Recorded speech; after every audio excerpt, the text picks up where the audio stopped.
नमस्कार विद्यार्थी मित्रांनो, जोशना पवार या यूट्यूब चॅनलमध्ये आपल्या सर्वांचे मनापासून स्वागत आहे। आज आपण इयत्ता 9वीच्या वर्गाची मराठी या विषयाची द्वितीय सत्र परीक्षा प्रश्नपत्रिका अभ्यासणार आहोत। ही प्रश्नपत्रिका एकूण 80 गुणांची आहे आणि वेळ हा 3 तासाचा देण्यात आलेला आहे।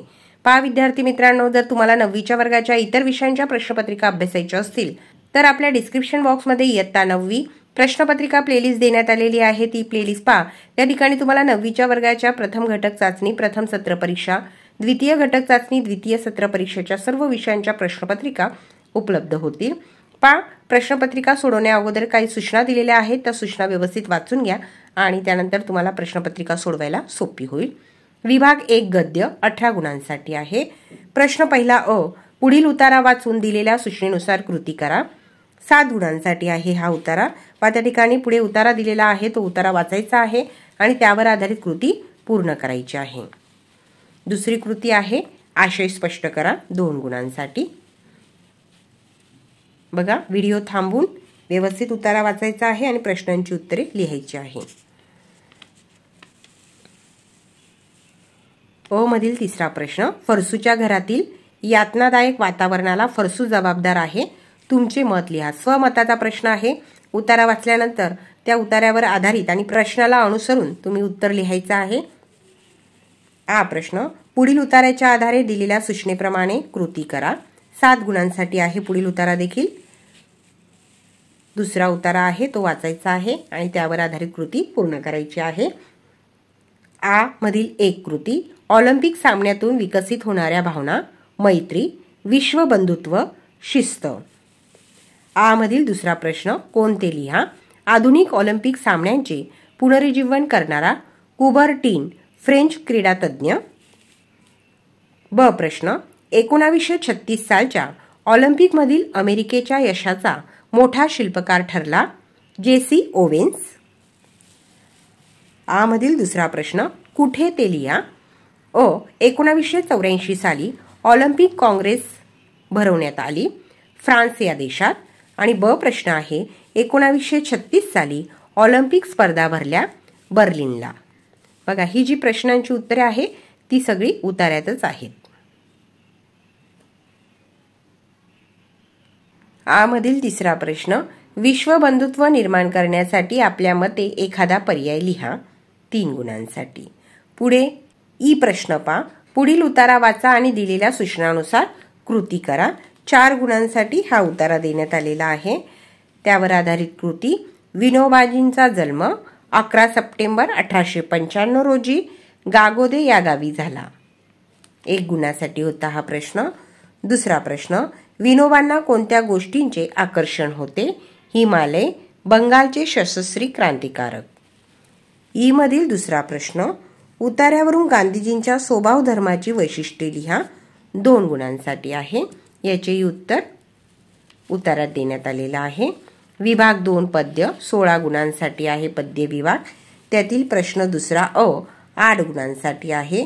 पुढील पद्याच्या आधारे दिलेल्या सूचनेनुसार कृती करा।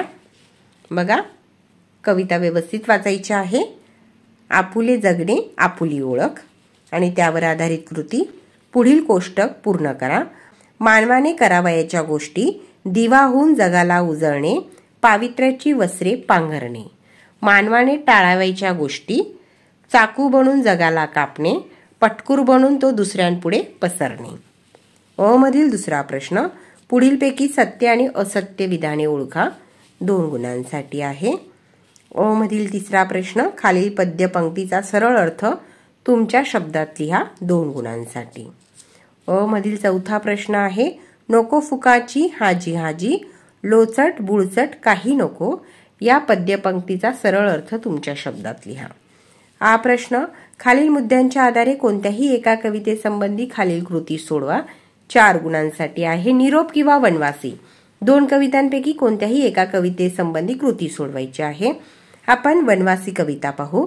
प्रस्तुत कवितेचे कवी आहे तुकाराम धांडे। दुसरा मुद्दा, प्रस्तुत कवितेचा विषय डोंगरदऱ्यात राहणाऱ्या वनवासी लोकांची व तेथील निसर्गाची ओळख। तिसरा प्रश्न, प्रस्तुत कविता आवडण्याचे व न आवडण्याची कारणे लिहायची आहेत, 2 गुणांसाठी। या ठिकाणी उत्तर देण्यात आलेलं आहे. मला ही कविता फार आवडली आहे, कारण ही कविता बोलीभाषेत लिहिल्यामुळे आपलीशी वाटते. कवीने यात वर्णन केलेला निसर्ग व त्यासोबतच वनवासींचे जीवन चित्ररूपाने डोळ्यांसमोर उभे राहते. निसर्गाची खरी ओळख व महत्त्व तसेच त्यातून निघणारा व्यापक अर्थ कवितेच्या माध्यमातून कवीने वाचकांसमोर ठेवला आहे. पुढे आहे ई प्रश्न. खालील वाक्यपंक्तीचे रसग्रहण करा 4 गुणांसाठी. विभाग 3 स्थूल वाचन 6 गुणांसाठी आहे. खालीलपैकी कोणत्याही 2 कृती सोडवायच्या आहेत. नंतर आहे विभाग 4 भाषा अभ्यास 16 गुणांसाठी आहे. त्यातील प्रश्न 4 अ. खालील कृती सोडवा. प्रश्न 4 दुसरा प्रश्न होकारार्थी करा आणि उद्गारार्थी करा. तिसरा प्रश्न खालील शब्दसमूहांचा अर्थ लिहा.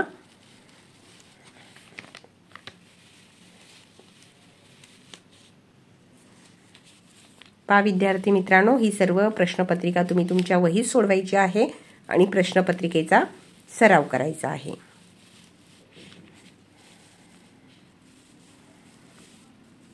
भाषातज्ञ सावरकरांनी मराठी भाषेला दिलेले शब्द लिहा. मेयर महापौर, टेलिफोन दूरध्वनी, पोस्ट टपाल, रेडिओ नभोवाणी. 4 पुढील इंग्रजी पारिभाषिक शब्दांचे मराठी प्रतिशब्द लिहा. जनरल मीटिंग सर्वसाधारण सभा आणि क्लर्क लिपिक. विभाग 5 उपयोजित लेखन आहे. कोणतीही एक कृती सोडवायची आहे. एक आहे पत्रलेखन किंवा त्याला ऑर देण्यात आलेला आहे सारांश लेखन. विभाग 1 गद्य प्रश्न क्रमांक 1 ई मधील जो अपठित गद्य उतारा आहे त्याचा 1/3 सारांश तुमच्या शब्दात लिहायचा आहे. सारांश लिहिताना 2-3 वाक्य एकत्र करून एक वाक्य तयार करायचे आहे. अशी 4-5 महत्त्वाची वाक्य लिहायची आहे. तरी तुमचे सारांश लेखन हे त्या ठिकाणी होते. हा प्रश्न पुढीलपैकी कोणत्याही 2 कृती सोडवा. एक आहे आकर्षक जाहिरात तयार करायची आहे आणि दुसरे आहे बातमी लेखन आणि तिसरी कृती आहे कथालेखन. 3 कृतींपैकी कोणत्याही 2 कृती तुम्हाला 10 गुणांसाठी सोडवायच्या आहेत. ई प्रश्न खालील लेखन प्रकारांपैकी कोणतीही एक कृती सोडवा 8 गुणांसाठी आहे. प्रसंग लेखन देण्यात आलेले आहे. दुसरे आहे आत्मकथन मी झाड बोलतोय आणि तिसरा आहे वैचारिक लेखन. तिघांपैकी कोणतीही एक कृती तुम्हाला सोडवायची आहे. विद्यार्थी मित्रांनो, चॅनलवर नवीन असाल तर चॅनलला सबस्क्राईब करून ठेवा, जेणेकरून यापुढचे जे नवनवीन शैक्षणिक व्हिडिओ मी यूट्यूबवर टाकेन त्याची नोटिफिकेशन अगोदर तुमच्यापर्यंत पोहोचेल.